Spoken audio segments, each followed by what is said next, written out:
Hi, I'm Nandi from the Facts team. Today I'm going to show you how to collect your very own saliva sample for the Facts study.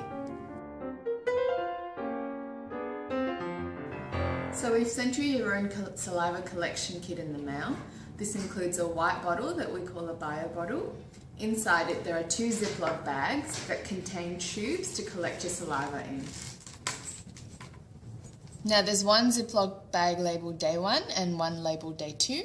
Day 1 refers to the day before your first assessment and day 2 refers to the day of your first assessment. Once you receive your saliva kit, we need you to store it in the freezer until you're ready to collect your first saliva sample.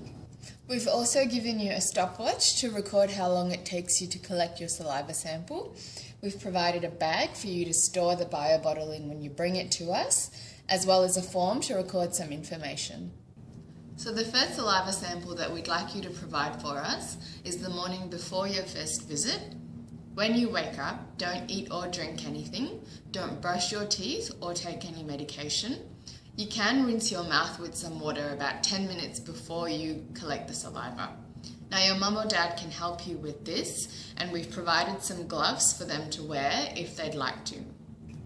Now begin by writing the date, the time that you woke up and the time that you started collecting the saliva on the form. Next, take the bottle out of the freezer and remove the Ziploc bag that's labelled day 1. Within it, remove the tube and the straw. Now remove the cap from the tube and put the straw into the tube. Now move your tongue or chew to build up some saliva in your mouth.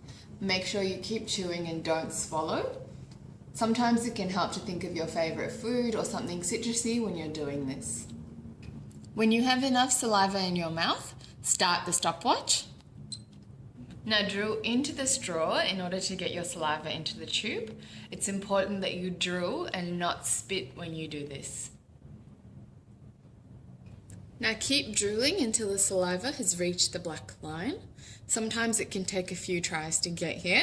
It's also important that you have as little bubbles in there as possible, and all bubbles have to be above the black line. Once you reach the black line, you can stop the stopwatch.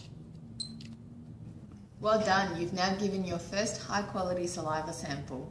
So now screw the cap back on tightly and put the tube into the Ziploc bag and seal it tightly.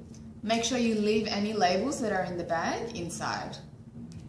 Now put the Ziploc bag into the bio bottle. Make sure it's surrounded by the ice pack so that the saliva freezes and stays frozen. Now we need you to put the bottle back into the freezer and you can throw away the straw. Finally, record the time that it took you to collect the saliva on the form. Day 1 is now complete. Now you just have to repeat the same steps on day 2, which is the day of your first visit. Now just before you come to see us, take the bottle out of the freezer and put it into the bag. This will make sure that the saliva stays frozen when it's outside of the freezer. Now also remember to bring the form and the stopwatch when you come to see us. Thank you for collecting a sample of your saliva for the Facts study. We'll see you soon at your first visit.